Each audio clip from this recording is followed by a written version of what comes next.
Scandal में आपको इस व्लॉग में बताऊंगा आगे चल के। डीटीएच स्कैंडल ये क्या है, ये आपको मैं इसकी तफसीलात बताऊंगा, लेकिन पहले लाहौर में बसंत का आगाज हो गया है। अच्छा, बसंत के हवाले से मेरी राय शायद आपको इख्तलाफ हो, लेकिन मैं गुड्डी उड़ाने का और पतंगबाजी का बड़ा शौकीन हूँ। सारी जिंदगी मैं पतंगबाजी करता रहा हूँ। मेरी पूरी फैमिली, मेरा खानदान, मेरे दोस्त, हमारे तो बहुत सारे ताल्लुकात ही पतंगबाजी की वजह से बने। बल्कि जो रात के वक्त पेचे होते हैं उनके लिए तो मुझे लोग बुलाकर ले जाते थे, मैं इतना एक्सपर्ट था एक दौर में। और बड़ी शानदार पतंगबाजी हम किया करते थे लाहौर में। फिर वो अजीबो गरीब किस्म की डोरे आ गई, केमिकल्स आ गए, दाती डोरे आ गई, लोगों के गले कटना शुरू हो गए, हालात बहुत खराब हो गए, पाबंदी लग गई और दिल भी उचाट हो गया जब मैंने बतौर रिपोर्टर कुछ ऐसे वाकयात रिपोर्ट किए जहां पे लोगों के गले कट गए थे, खासतौर पे मासूम बच्चों के। तो फिर दिल उचाट होना शुरू हो गया और हमेशा से ये ख्वाहिश थी कि एक महफूज बसंत पंजाब के रहने वालों को मिले। अब कुछ ऐसी पाबंदियां लगाई जाएं, ये जो खतरनाक डोरे हैं ये खत्म की जाएं, ये जो एक अजीबोगरीब मुकाबले का एक रुझान बन गया वो खत्म किया जाए।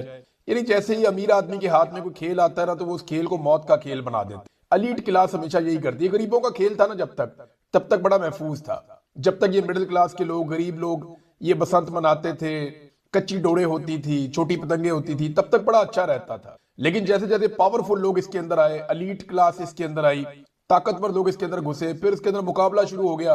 फिर मोटी मोटी डोरे, बहुत मजबूत जो है वो धागे और पता नहीं क्या कुछ इंपोर्ट कर लिया गया, केमिकल्स आ गए और फिर मुकाबले शुरू हो गए, फायरिंगें शुरू हो गई छतों के ऊपर। अजीबोगरीब माहौल बन गया। हालांकि जो बसंत मुझे याद है 88, 89, 90, 91, 92, 93, ये जो साल थे ना, ये बड़ी शानदार बसंतें हुआ करती। और मुशर्रफ के दौर के आगाज तक बड़ा जबरदस्त काम था। फिर सन 2000 के बाद जो है वो अजीबोगरीब एक नौदौलती इसके अंदर आ गए।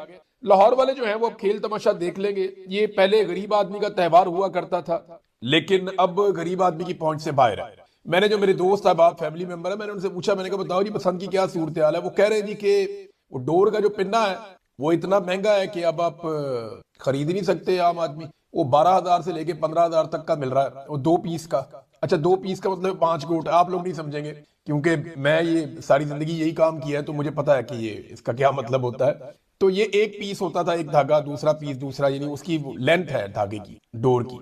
तो 2 पीस का जो चरखी या पिन्ना होता था उसमें कम डोर होती थी निस्बतन, 1 पीस का भी होता था और 4 पीस 6 पीस तक का भी होता था, जिसमें बहुत ज्यादा डोर और बहुत ज्यादा धागा होता था, दूर तक आप ले जाते थे अपनी पतंग को। तो वो 2 पीस वाला भी जो है वो अब इतना महंगा है कि सोच ही नहीं सकता आम आदमी, डोर को हाथ ही नहीं लगा सकता। वो डोर जो चंद 100 रुपए में मिल जाती थी वो अब 12-15 हजार रुपए में मिल रही है। गुड्डा जो था, एक नॉर्मल एक तावे का गुड्डा जब मैं उड़ाता था, तो उस वक्त मैंने मेरे ख्याल में 2 रुपए से शुरू किया था, 2-3 रुपए से शुरू किया था।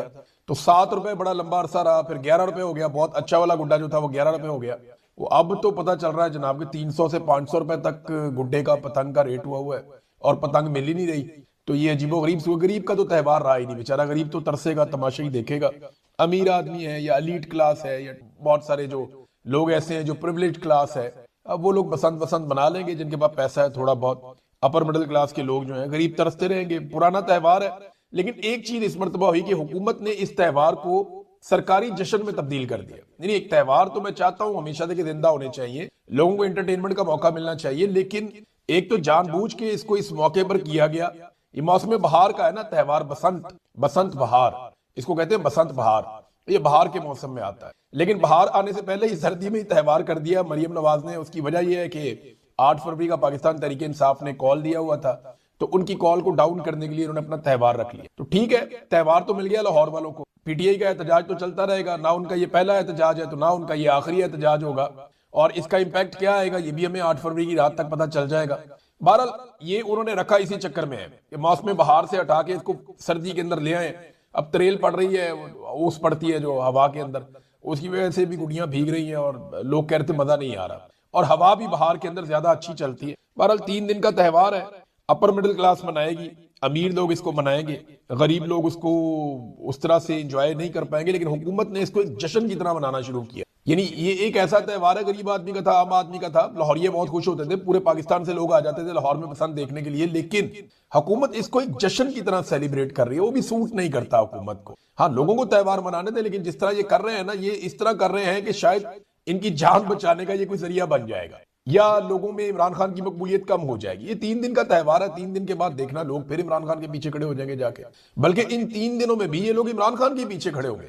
ये लैपटॉप लेकर आते थे शहबाज शरीफ से और ट्वीट्स करते थे उसके ऊपर बैठ के, और सोशल मीडिया इस्तेमाल करते थे उसके ऊपर बैठ के इमरान खान के हक में, वीडियोज बनाते थे इमरान खान के हक में उसी लैपटॉप के ऊपर जिसकी बैक साइड में खाते में पंजाब लिखा हुआ होता था। तो शहबाज शरीफ के लैपटॉप लेके शहबाज शरीफ से बिरयानी खाते थे, वहां से वोट डालते थे यहाँ पे। तो ये नौजवानों ने एक्चुअली तय कर लिया कि वो इमरान खान के साथ खड़े हैं, वो इन लोगों को पसंद नहीं करते। हाँ ये है कि वो जो चीजें इनकी तरफ से अच्छी आ जाए उनका फायदा जरूर उठाते हैं। एक अच्छी बात यह है कि अब तक की इतला के मुताबिक जो मैंने पूछा अपने चंद दोस्तों से, उनके इंतजाम ठीक हैं। ऐसा लगता है कि जो खदशात थे कि खुदा ना खास्ता डोरों से नुकसान होगा या चीजों से होगा, अवेयरनेस काफी क्रिएट हुई है और उम्मीद की जा रही है कि नुकसान नहीं होगा। एक नादरीन फिलोसफर था, हुकूमत ने एक्चुअली उसी पे काम किया है। ये एक बहुत बड़ा रूमी शायर था, वहां का एक फिलोसफर था, पहली सदी का आदमी था। 55 ईस्वी में ये आदमी पैदा हुआ और 128 ईस्वी में इस आदमी का इंतकाल हो गया था। जुवेनाल इसका नाम था और इसकी बहुत सारी कहावतें जो हैं वो मशहूर है। बहुत बड़ा फलसफी था। इसने कहा give them bread and circus they will never revolt, कि उन्हें रोटी खिलाओ और उनको तमाशे दिखाओ, वो कभी भी बगावत नहीं करेंगे। लोगों के बारे में उसकी एक अमूमी राय थी। और देखें ये कितने साल गुजर गए, यानी 2000 साल गुजर गए। उस आदमी ने जो बात की थी वो लगभग वैसे ही है आज भी। इंसानी जबिल्लत तब्दील नहीं होती, लेकिन हुकूमत को लगता है कि शायद इससे उन्हें एक दायमी कामयाबी मिल जाएगी। तो ऐसा नहीं है। जैसे ही लोगों को मौका मिलता है फिर वो रिवॉल्ट करते हैं, क्योंकि आप हर वक्त लोगों को तमाशे नहीं दिखा सकते, आप हर वक्त लोगों का पेट भरा हुआ नहीं रख सकते।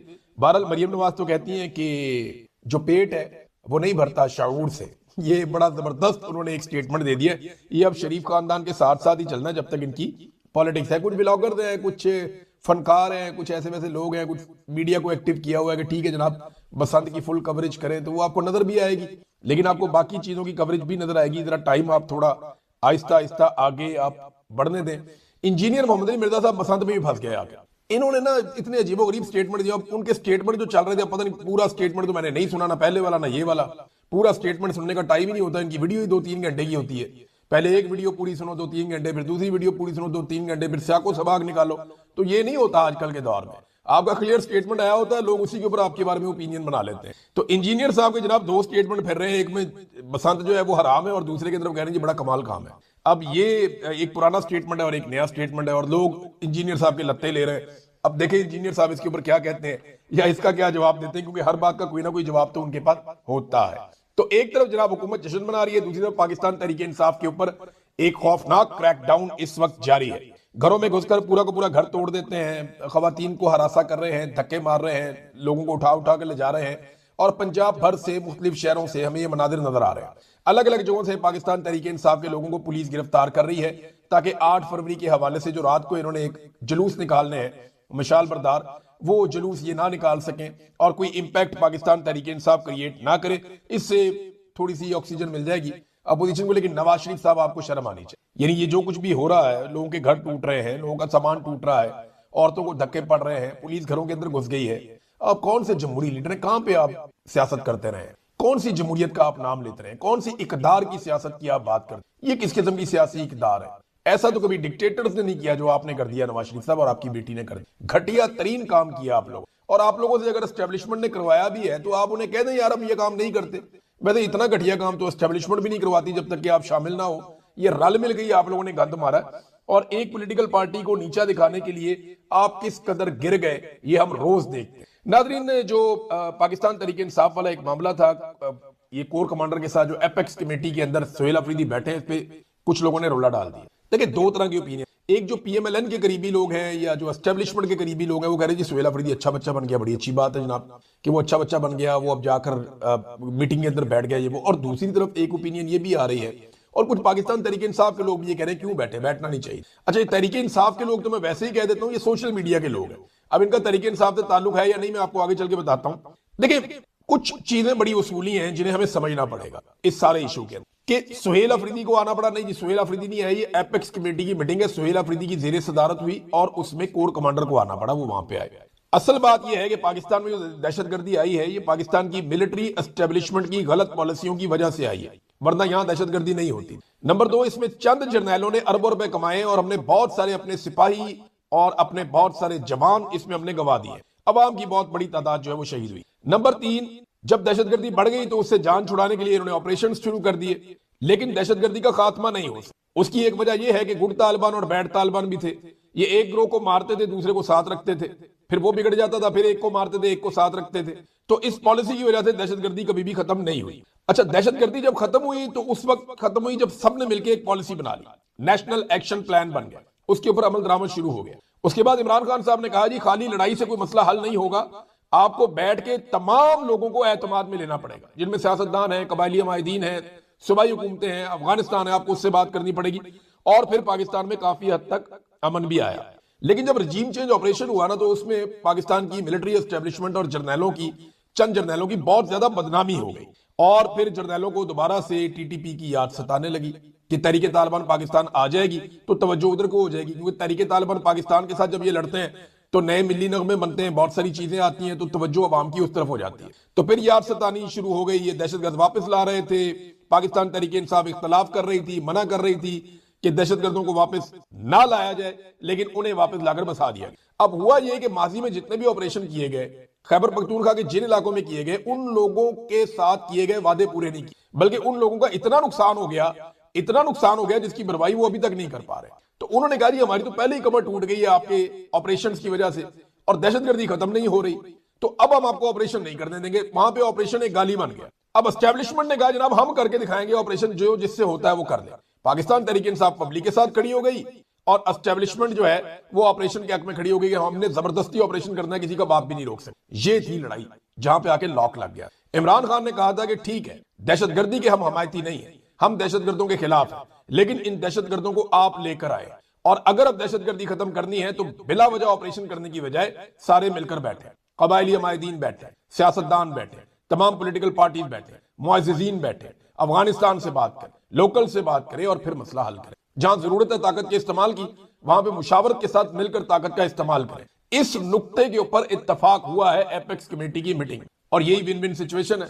अब दहशतगर्दों को खत्म तो करना है ना, लेकिन दहशतगर्दों को खत्म कैसे करना है? सबने मिलकर खत्म करना है और एक ही सफ में सबको रखना है। आपको गुड तालिबान बैड तालिबान नहीं होना चाहिए। अगर आप ये करेंगे तो पाकिस्तान में फिर दहशतगर्दी कभी भी खत्म नहीं होगी। तो बिलाखिर इमरान खान साहब की बात कुछ हद तक माननी पड़ी है और आगे बढ़ने का रास्ता भी गालिबन यही था। अब देखें ना, 3 तरह के लोग पाकिस्तान तहरीक इंसाफ के साथ जो जुड़े हुए ना इस वक्त, या सोशल मीडिया के ऊपर जो इस वक्त बयानियां चला रहे हैं, वो 3 तरह के लोग। नंबर 1 वो लोग हैं जो इमरान खान साहब के बेहद वफादार, उन्हें इससे कोई फर्क नहीं पड़ता कि इमरान खान साहब क्या फैसला करें। फर्ज करें, मैं फर्ज करने की बात कर रहा हूं कि अगर इमरान खान साहब को डील भी कर देते हैं ना, वो लोग पूरी ताकत से इमरान खान के साथ ही खड़े, उन्हें इससे फर्क ही नहीं पड़ता कि इमरान खान साहब ये कर रहे हैं या वो कर रहे हैं, उन्होंने इमरान खान साहब के साथ ही जाना है। एक तबका ऐसा है सोशल मीडिया कि वो इमरान खान को पसंद करते, उन्हें लगता है ये पाकिस्तान का मसला हल करेगा, वो कुछ और नहीं जानता। नंबर दूसरे वो लोग हैं जो उनका शऊर का एक अलग लेवल है या उनके मामला और है, वो ये कहते हैं कि रास्ता निकलना चाहिए, यानी एस्टेब्लिशमेंट का किरदार महदूद होना चाहिए, सिविलियन सुपरमेसी पाकिस्तान में होनी चाहिए, रूल ऑफ लॉ पाकिस्तान में होना चाहिए, और इस जिद्दोजहद के लिए वो इमरान खान को सपोर्ट करते हैं। वो ये कहते हैं पाकिस्तान में आजादी इज़हार राय हो, पाकिस्तान के अंदर अदलिया आजाद हो, पाकिस्तान के अंदर मीडिया आजाद हो, पाकिस्तान के अंदर पार्लियामेंट की सुपरमेसी हो, सिविलियन सुपरमेसी हो। ये जो मिलिट्री एस्टेब्लिशमेंट ने कंट्रोल किया हुआ है हर चीज को, ये कंट्रोल खत्म हो, पाकिस्तान आगे बढ़े।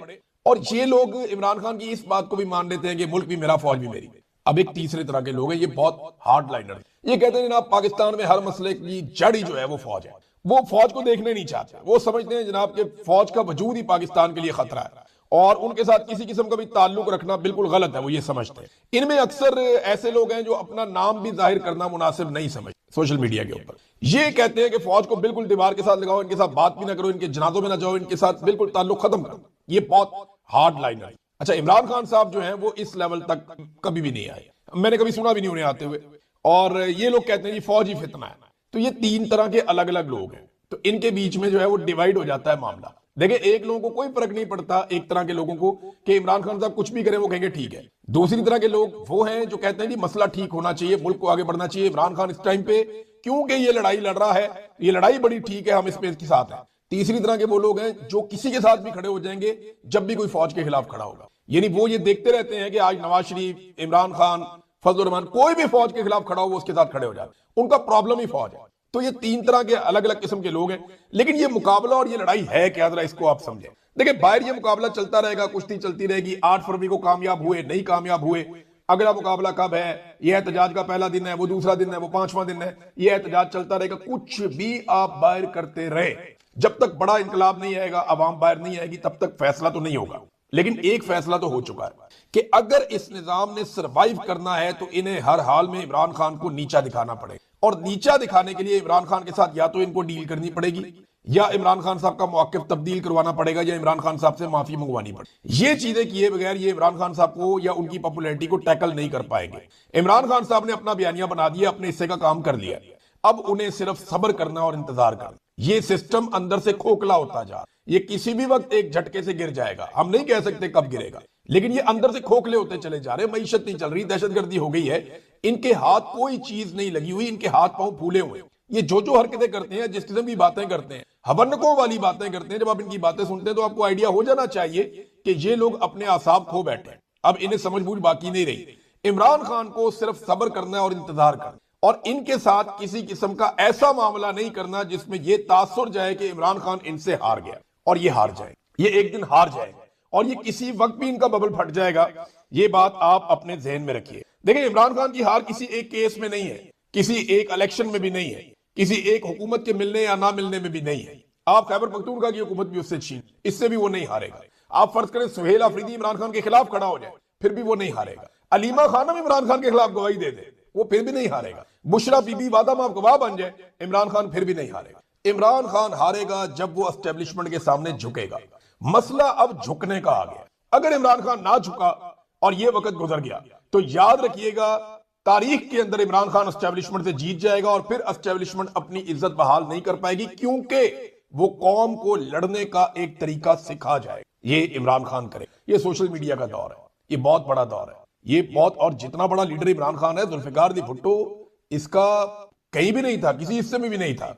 वो चंद इलाकों का लीडर था, लेकिन इमरान खान बहुत बड़ा लीडर है। और ये बहुत सीरियस इशू है इस वक्त पाकिस्तान की मिलिट्री एस्टेब्लिशमेंट के लिए। नाज़रीन, मुशाहिद हुसैन सैयद ने भी ये गवाही दे दी, और गवाही ये दी कि बाजुआ ने तरीके तो एतमाद में पीडीएम को सपोर्ट किया। तो सारी गवाहियां दे रहे हैं regime चेंज ऑपरेशन। कानून लीग वालों ने दे दी, एमक्यूएम वालों ने, पीपल्स पार्टी वालों ने, एएनपी वालों ने, अख्तर मेंगल ने, महमूद अचकज़ई ने, सारों ने गवाहियां दे दी। लेकिन डीजीआईएसपीआर नहीं मानते। सारी पॉलिटिकल पार्टी आज जो डीजीआईएसपीआर के साथ है, वो कहती हैं जी रिजीम चेंज ऑपरेशन हुआ था, लेकिन डीजी साहब नहीं मानते। मानना भी नहीं इन्होंने पहले कौन सी कभी को मानी है। अब नाज़रीन, आज जो डीटीएच का स्कैंडल है जिसकी मैं आपसे बात कर रहा था, ये दो तरह की चिप्स हैं, जरा इन्हें आप गौर से देखिए। मैं आपको एक इशू समझाऊंगा अभी। पाकिस्तान के अंदर इंडियन चैनल्स बैन है। आप इंडिया के चैनल्स पाकिस्तान में नहीं चला सकते। इसी तरह इंडिया के अंदर जो पाकिस्तानी चैनल्स हैं वो बैन है, वहां पे आप पाकिस्तानी चैनल्स नहीं चला सकते। तो इंडियन चैनल्स को अगर पाकिस्तान में चलाना है तो उसके अंदर आपको एक चिप चाहिए होती है, जो केबल ऑपरेटर्स के बहुत काम आती है, जिसे डीटीएच चिप कहते हैं। ये जरा इसकी शक्ल आप देखें, ये है जनाब डीटीएच चिप। ये इसके साथ 4 लूप्स लगी हुई हैं, ये डीटीएच। ये देखें, 2 तस्वीर मैंने इसकी निकाली है, ये और भी है, ये आप देख लीजिए, ये डीटीएच है। अच्छा, ये जो दूसरी चिप है, ये है जी ऑडियो वीडियो चिप। अब ये वाली भी आप देख लीजिए, कदरे बारीक है, इसको आप देखें, आपको समझ आ जाएगी कि ये ऑडियो वीडियो चिप है। अब एक है जी डीटीएच चिप और एक है audio video chip. Audio video chip जो है ना, वो अलाउ है पाकिस्तान में, वो आप ला सकते, और ये इसकी जरूरत होती है सर्विसेज फराहम करने के लिए तमाम केबल ऑपरेटर्स को, और इसको इंपोर्ट किया जा सकता है चाइना से, बाकी मुल्कों से, जहां से भी ये आपको मिल जाए आप इसको इंपोर्ट कर सकते हैं। ज्यादातर ये चाइना से इंपोर्ट होकर आती है ऑडियो वीडियो चिप या ऑडियो वीडियो कार्ड। इसको कार्ड कह लें आप, चिप की जगह इसको आप ऑडियो वीडियो कार्ड कह लें। ये ऑडियो वीडियो कार्ड चाइना से और बाकी मुल्कों से, कई और जगहों से भी, लेकिन ज्यादा चाइना से इंपोर्ट होकर आता है। अब इस ऑडियो वीडियो कार्ड की जगह पे पाकिस्तान में इंपोर्ट किया जा रहा है बहुत बड़े पैमाने पर डीटीएच कार्ड को। अब ये देखें, ये वाला कार्ड इंपोर्ट किया जा रहा है, और किस बहाने इंपोर्ट किया जा रहा है कि ये ऑडियो वीडियो। ये असल खेल है जो पाकिस्तान के साथ लगातार खेला जा रहा है। अब पाकिस्तान में सैटेलाइट पर भारतीय चैनल अगर आपने चलाने हैं तो आपको डीटीएच कार्ड चाहिए, और ये पाकिस्तान में लगातार इंपोर्ट किया जा रहा है। तो एक चीज जो मना है वो पाकिस्तान में कैसे आ रही है, तो मैंने आपको बताया कि ऑडियो वीडियो कार्ड की जगह पे डीटीएच कार्ड पाकिस्तान में लाया जा रहा है, और उसकी कस्टम क्लियरेंस हो रही है। लाहौर में मिल रहा है मार्केट में, आप OLX के ऊपर जाके ले सकते हैं, आप किसी और ऑनलाइन शॉपिंग में करके आप इसको ले सकते हैं। तो ये डीटीएच कार्ड पाकिस्तान में फरोख्त हो रहा है। अच्छा, लाइसेंस होल्डर पैमरा कवानीन की संगीन खिलाफ वर्जी में मुलव्वस है। ये जो भी फरोख्त कर रहे हैं। पैमरा कानून 2022 के तहत लाइसेंस होल्डर्स को सिर्फ ऑडियो वीडियो कार्ड बरामद करने की या मंगवाने की इजाजत है। PEMRA license holders audio video card जाहिर करके चाइना से डीटीएच कार्ड बरामद करने में मुलव्वस हैं और ये बहुत बड़े पैमाने पर लाए जा रहे हैं। पैमरा के लाइसेंस होल्डर सालाना 2.5 लाख से जायद डीटीएच कार्ड फरोख्त करने लगे हैं, यानी 2.5 लाख से जायद सालाना डीटीएच कार्ड पाकिस्तान में फरोख्त हो रहे हैं और इसका रिकॉर्ड भी सामने आ गया है। और लाहौर ड्राई पोर्ट जो है वो इसका मेन गढ़ है, जहां पे कस्टम की मिली भगत के साथ भारी रिश्वत लेकर ये DTH card audio video card की जगह पे निकाले जाते हैं, इनकी क्लियरेंस की जाती है और फिर ये मार्केट में जाते हैं बिकने के लिए और इसके जरिए से भारतीय चैनल्स पाकिस्तान के अंदर लगातार दिखाए जा रहे हैं। 23 रुपए इसकी कीमत डिक्लेयर की जाती है जब ये आता है और मार्केट में 1700 से 1800 रुपए में मार्केट में ये बिकता है। अब आप अंदाजा करें कितना बड़ा धंधा है, कितना बड़ा कारोबार है और कस्टम्स के जो एहलकार हैं वो इसके अंदर मुलव्वस हैं। चंद लोगों के नाम सामने आए हैं, यहां से तहकीकात का आगाज करना चाहिए। इससे पहले मैंने गाड़ियों वाला एक स्कैंडल दिया था तो पाकिस्तानियों के अरबों रुपए बचे थे और अरबों रुपए बरामद भी हो गए थे, तो वो स्कैंडल भी कस्टम्स का था। जरा ये स्कैंडल आप देख लें, मैंने आपको बता दिया है। आप इन अफसरान को इनसे तफ्तीश करेंगे, मार्केट में जाएंगे, आपको सारा कुछ मिल जाएगा। इसमें कोई चीज ढकी छुपी नहीं है, इसके सबूत भी अवेलेबल है, अगर कोई मांगेगा तो मैं दे दूंगा। नंबर 1, ये इसमें चीफ कलेक्टर कस्टम्स नवीद इलाही साहब हैं, अदनान साहब हैं, अदनान सादिक साहब हैं, जावेद